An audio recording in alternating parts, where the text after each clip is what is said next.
My classroom teacher was a German woman called Miss Kitchinger. She spoke with a German accent, and I spoke with a broad Lancashire accent. We did not hit it off, and I was hopeless at reading the flashcards. It seemed as though I was singled out and proved to be a dunce, as I could not really read. Being small, I messed about to divert attention from my inability to do classwork.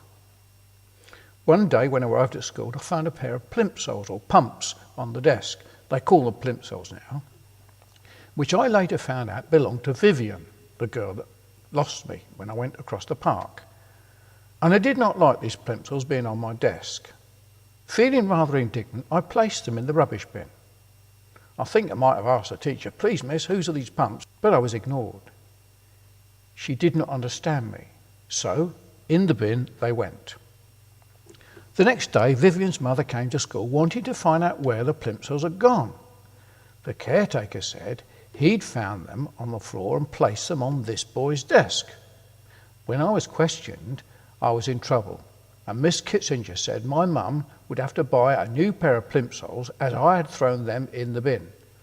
I felt this unfair and felt really picked on. I know my mum came to the school and had an argument about the pumps. And the fact that the German teacher was trying to teach English to me, and I couldn't understand her, because I came from the north, she was very indignant. This was only a few years after the World War with Germany had ended. I realised I could not read at the age of 6 years old, and this definitely showed up itself in class when we had to read the flashcards. When it was my turn, I just could not tell what was written, and I felt embarrassed. It was humiliating. As a result, I felt the need to distract the attention from any action that involved me reading, and I caused a disturbance of some kind. I was known as a naughty boy, and to top it all, the kids mocked my northern accent. At that time, my mum had to work late, and it was arranged for me to wait in the classroom after school until my mum came to pick me up. This was shortly after the event with the plimsolls. The class had a pet hamster, and this was kept in a little cage at the front of the class, and it got all the attention from everyone. I was the one that got no attention, but rather got into trouble. One evening, whilst I was waiting in the classroom for my mum to come to collect me, the teacher left the classroom for a short while, leaving me alone in the classroom. I went towards the hamster's cage and thought to myself, why do you get all the attention? I know what I'm going to do. I took the hamster out of the cage, closed the door. I looked at the hamster in the eyes and went over to Vivian's desk and put it inside her desk, shutting the lid quickly, thinking that will pay her back for getting me into trouble with her plimsolls. I sat back in my chair before the teacher returned. I went home with my mum that night as though nothing had happened. The next day I went into class as quiet as I could and keeping out of the way. I waited patiently for the eruptions.